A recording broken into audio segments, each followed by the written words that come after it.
Good morning and welcome to our second episode of Policy Dialogue, presented by 𝐈𝐬𝐧'𝐭 Policy Institute, a think tank founded by principle of integrating a complex socio-political framework to generate a transformative evidence-based policy solution. So it is my distinct privilege to welcome today Dr. Tembo, a renowned menstrual health expert, the pioneer founder of the 𝐈𝐬𝐧'𝐭, dedicated to the public health specialist, and currently a postdoctoral fellow with the 𝐌𝐞𝐧'𝐭 Global Hygiene Institute. So, Dr. Tembo, we are truly delighted to have you with us today. Thank you so much. Thank you for having me, Sarah. Really excited to be here and talk about all things menstrual health. So before we can deconstruct the systemic architect that perpetuate inequity, we must first understand the intellectual and moral compass that guide the architects of change. The genesis of a profound body of work often lies in a foundational moment of clarity, a recognition of a critical void within the existing system. So this is the bedrock upon with actionable insight is built. So could you tell us more about your journey into public health and what drove you to found the 𝐈𝐬𝐧'𝐭? What specific gap were you aiming to fill? Thank you. I'm going to try and make a really long life story, really short. But I have been involved in research for the past decade. My work started working with adolescents, working in sexual reproductive health. And I worked on, as part of my master's program, on a study that was looking at giving access to young people for HIV and sexual reproductive health services.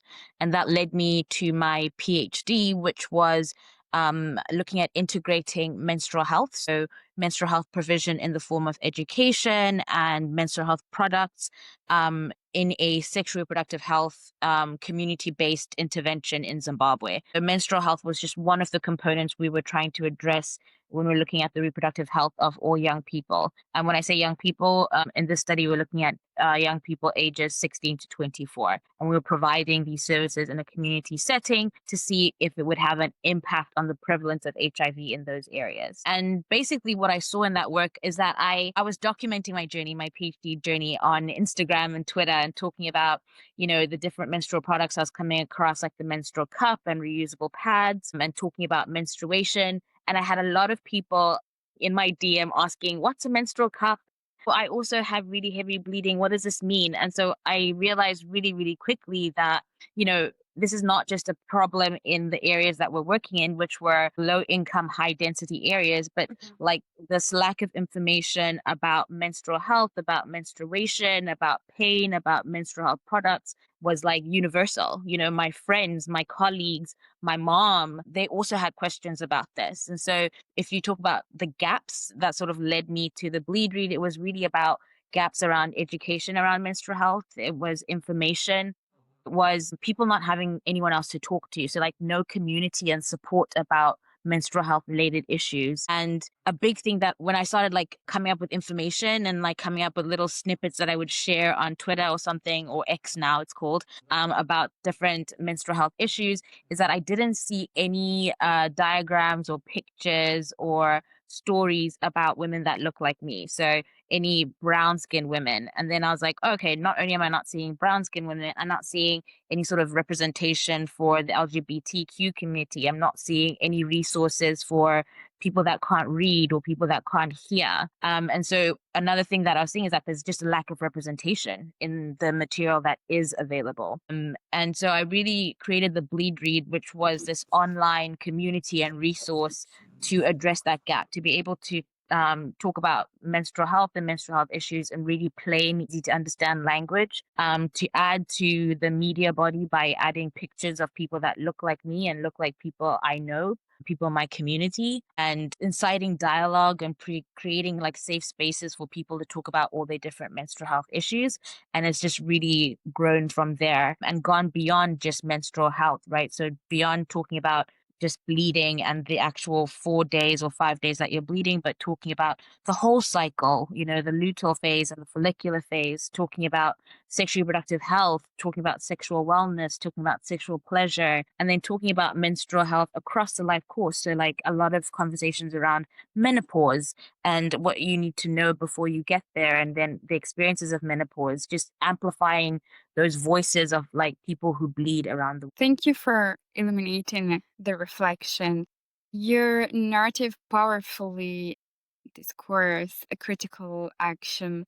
That transformative action is most often born not from abstract theory, but mainly from a direct and influential engagement with a lived inadequacy within the system, if I might say that. So it establishes a compliant foundation for the work of the Bleed Read as a necessary collective to documented failure. So, with that, to effectively bridge the chasm between policy and reality, we must first see the map, its counter. So, this gap is not merely an administrative failure, but a complex phenomenon rising from a multitude of actors, culture, economic, and the logistical, so that are often rendered invisible within that rarefied air of the policymaking area. So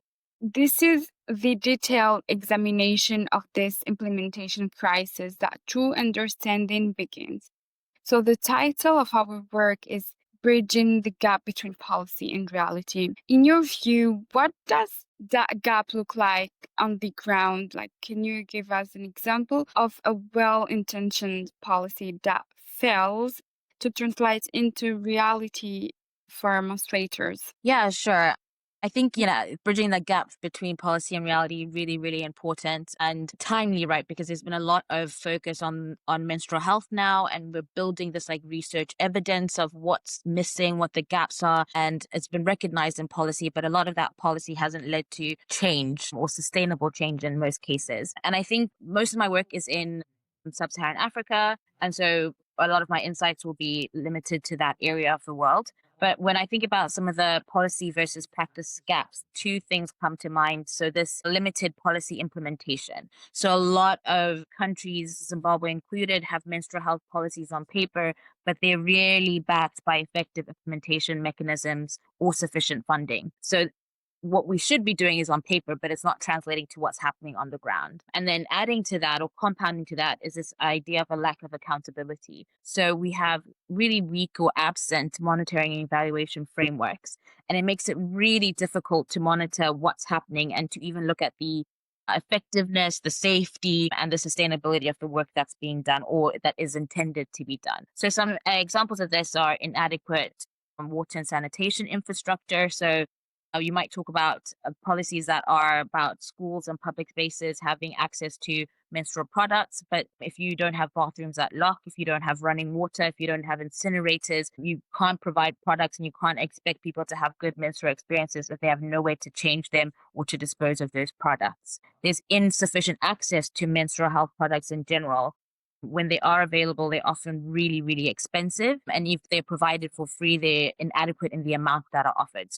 You say everybody receives a packet of pads, but that packet of pads probably lasts 1 to 2 days of a 4 to 5 day cycle. And so that's not really leading to any sort of change. And there are no subsidies for these distributions. So if there's a policy that schools or public institutions should provide pads, there's no funding available to those public institutions to implement that work. And so nothing is actually happening. There's also this lack of education. So it's not within the school curriculum. And if it is, it isn't being implemented because educators are not being capacitated to talk about these seemingly taboo issues. And then these conversations are also not happening at home or in other spaces outside of the school space. And menstruation doesn't exist in a vacuum. It exists in reality. And so the education and the support needs to be within a community as well, not just in the setting of a school. And I think some of the last things that maybe aren't talked about as often as this marginalized groups that are just not looked at all. So vulnerable populations, people that live on the street, women and girls outside of school, urban and rural disparities, that are not being addressed. And then there's just weak integration within health systems as well. And this is a lot of my work now, where I work with healthcare providers in hospitals. They're not taught about menstrual health within their medical school training. And so it's not a priority to them. And when it comes to practice and dealing with women on the ground, they don't know how to address those issues because they were never taught about it. And when women bring them up, they're often dismissed because if it's not in the curriculum, then it can't be important to women's health. And yet it's an integral part of women's health. I think a good case study is Kenya. Kenya has some of the most progressive policies around menstrual health. There's the menstrual hygiene management policy that talks about being able to provide sanitary pads in school and education. And that was it was put in place in 2017 and has been enacted from 2019 to date. And the idea is by 2030, it's across the whole country. But again, these gaps between policy and reality are really apparent. So there's irregular or interrupted distribution of pads. Most rural settings don't have pads at all. And for those that have reported receiving pads, it was maybe once in a year or twice in a year. And again, this idea of how many pads can we provide, it's irregular.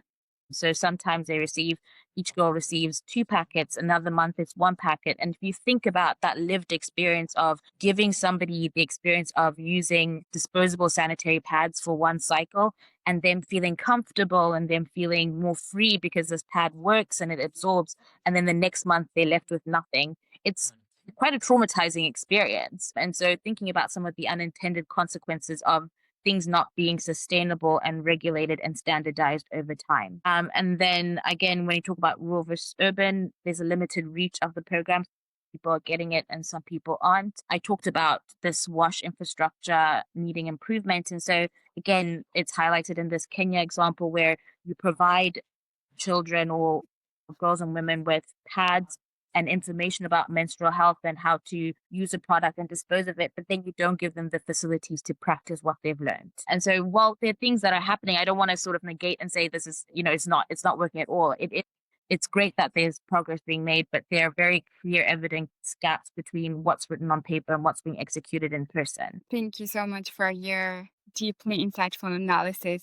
You have not just described a gap, but have diagnosed a fundamental failure in the policy design process itself. So, as a postdoctoral fellow with the 𝐈𝐬𝐧'𝐭 Global Hygiene Institute, your work is rooted in research. What is one of the most surprising critical data point you have encountered that highlight the policy reality disconnect? So as I said, my research focus was menstrual health amongst adolescents, but since then I have expanded to menstrual health across the life course and also looking at menstrual health service provision from a provider perspective. And I think some of the key things that I've come across is just the limited implementation research. I think a lot of the research has focused on policy and advocacy, coming up with the evidence that shows the gaps, but there's not enough research going into program implementation. So what works and what doesn't work within specific contexts, which is incredibly important when it comes to menstrual health because it is quite an individualized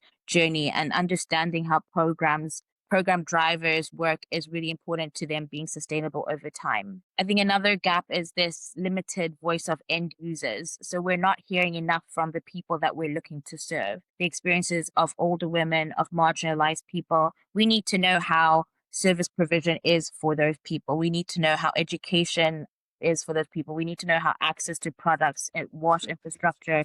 We need those voices to be amplified in order to meet their needs effectively. And I think that also leads to this whole idea of equity and inclusion. So as many voices as possible, not just one group of people.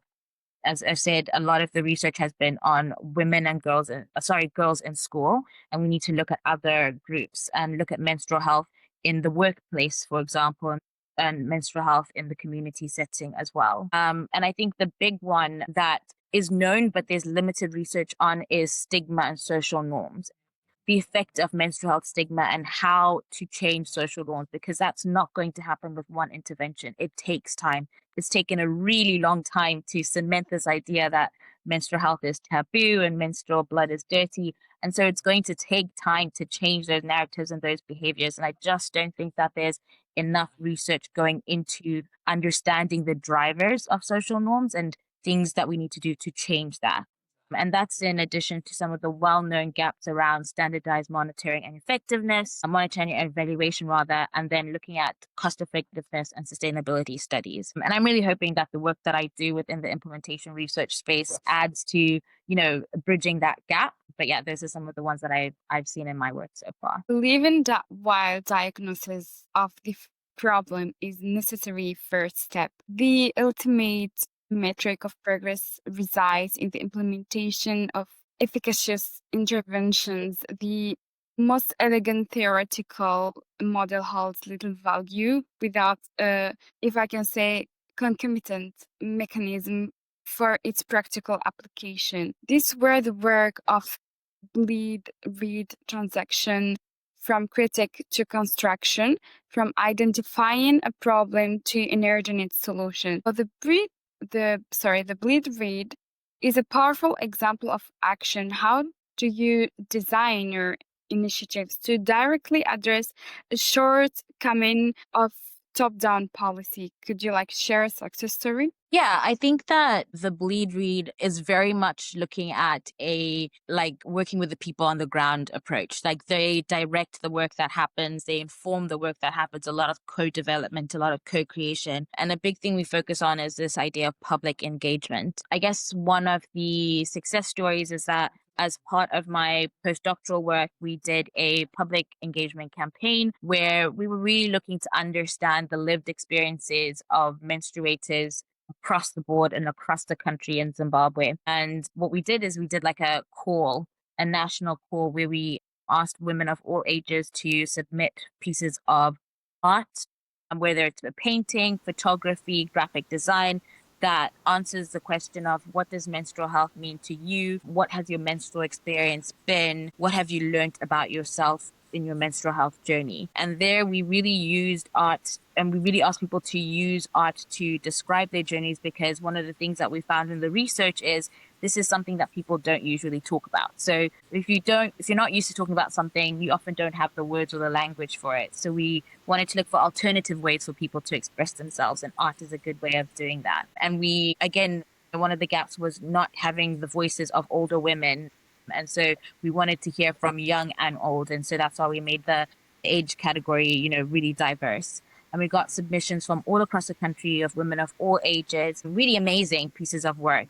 And that culminated in a menstrual health showcase where we had all their pieces out in the gallery, and we had some of the top submissions displayed, and the artists come in and be able to talk about their work. So describe their work, why they chose to display it in that way, what the work means to them. And in that way, we also, gave an opportunity to amplify their voices and their narratives, and for other people, to be in a space where we can safely talk about menstrual health issues. And we had the opportunity for people to buy their art and to ask them questions about their art. And I think it really created a really important dialogue. And if people didn't talk about it then, they could go away and talk about it, what they experienced. If maybe you had never had a conversation with your daughter about menstrual health, or your son, or, your partner, an art show is a great way to just come in and just let's look at some art and see what happens, what conversations happen. And a lot of what we learned in that dialogue and in that competition has informed the research that we're now doing with healthcare providers, because we're saying this is what women are saying their experiences are when it comes to menstrual health. Is this something that you can address in your current state of training and capacity? Can you address these issues? If not, let's work together to come up with a training curriculum or an intervention that builds or upskills you as a provider to be able to deal with menstrual health related care needs in the community. So yeah, that's one success story. But, really speaking to this idea that narratives are important and amplifying the voices of the end users is critical. Really fascinating. So your description of the initiative, Operational Philosophy is a Masterclass in Applied Public Health, It demonstrates that the solution is not merely to distribute resource, but to architect an ecosystem as a whole, one that accounts for agency, accessibility, and education accordingly. So it moves beyond the implementation into the realm of systemic innovation. So the term of reality itself, monolithic simplification. So in truth, we are discussing a multi-faced spectrum of realities. It's shaped by a unique constellation of geographic, socioeconomic, and cultural determinants. So reality can mean different things in different communities, urban versus rural, different socioeconomic backgrounds, etc. So how does one size fits all policy approach fail? And what does a more nuanced reality-based solution look like? Yeah, I think one size fits all just doesn't work for menstrual. So policy change is not slowly an act of legislation. It is also an act of persuasion. It requires a shift in the overreaching narrative that governs public perception and political will. So the strategic use of language and storytelling is not peripheral to this effort. It is central to the project of building empathy, dismantling a taboo, and creating a coalition of change. So the very name of your organization, the Bleed Read, serve as a potent testament of this power. So the name the Bleed Read is incredibly evocative. How important is storytelling language, and changing the narrative is actually closing this gap and creating lasting change? Thank you for that question. I think that storytelling, language, and narratives are incredibly critical. I think it, especially to menstrual health, because so much around menstrual health has resulted in the language that we've used and the stories that we've told. And narratives shape norms. For a long time, menstruation was shaped and is still wrapped around silence, stigma, and shame. And so to be able to change the dominant language and to change the story around menstrual health and say, it's something that we should talk about. It is a legitimate issue. It affects women and it does matter. And it should not be something that we don't talk about, but really it should be something that people fund, people teach, and people have legislation about is incredibly important. I think storytelling also humanizes the data. So I think numbers are incredibly impactful to know percentages and all of that, but putting faces to some of these numbers is just as important. Policy makers often need numbers, but what actually moves them are the stories that are told. And so stories inspire and are really important. I think language makes the invisible visible. So including the kind of language that we use. So not just saying girls and women, but maybe talking about menstruators. When we talk about dignity and we talk about menstrual equity, all of these conversations are important because they include non-binary and trans people, people with disabilities, refugees and marginalized communities. And it changes and challenges outdated terms and understanding and reframes menstruation as something that is normal, healthy, and a part of life. Lastly, I think narratives also change behavior. When you grow up, and I think I've seen a lot of this, especially with the younger people that I work with, when I compare their experiences and their stories around menstrual health to those of older generations, when they grow up hearing positive, empowered narratives about menstruation, it really changes how they feel about themselves when it comes to menstruation. And if we start talking about it more and having more dialogue, it's more likely to change how people talk about it, how people manage it, and how people challenge harmful norms. And there's a ripple effect with that in the community. It starts with one person, but it proliferates into communities, national and then global. And so, what does this mean to people listening to this? I think it means to those who are telling stories, keep telling the stories and amplify those voices and sing it loud and proud. To educators, it's about changing how you teach and talk about periods. It's not just about bodies and biology. It's about the complexities of menstrual health, and it's about building confidence in your students. to policymakers, it's about centering the voices of people in the community and not just talking about numbers. And to the media and influencers, it's really about normalizing menstruation in everyday language and discourse. Extremely well put. You're describing a deliberate and strategic a discursive shift, a form of intellectual activism that works to reconstitute the very language we use. Um, so it's about changing the story to change the outcome. So our objective today is not only to eliminate the complexities of this issue for the people that will listen later on, but also to provide them with a clear conduit of their own engagement to translate their newfound understanding into purposeful action, regardless of their professional domain. So, for the listeners, whether they are researchers, policymakers, educators, or simply individuals, what's one concrete step they can take to help move menstrual equity from policy paper to reality in practice? I think one key thing I would love people to take away is to center the voices of menstruators in all their decision making.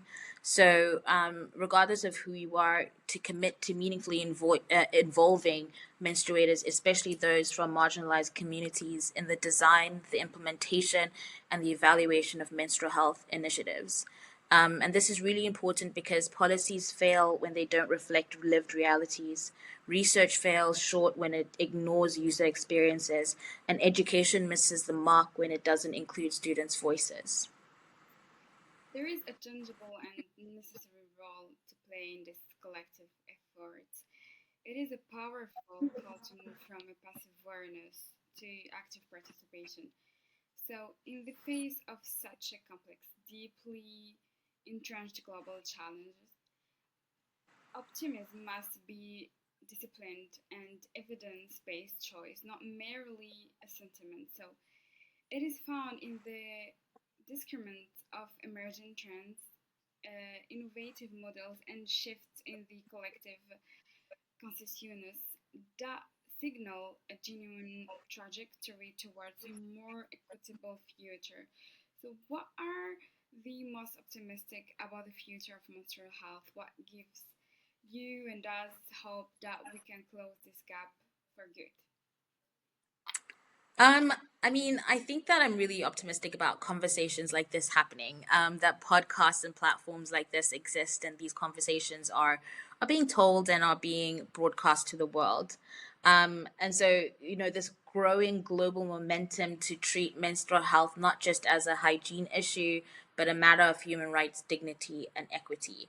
We're seeing a really powerful shift in how people talk about periods, particularly around how young people are speaking out and organizing in ways that previous generations could not and would not.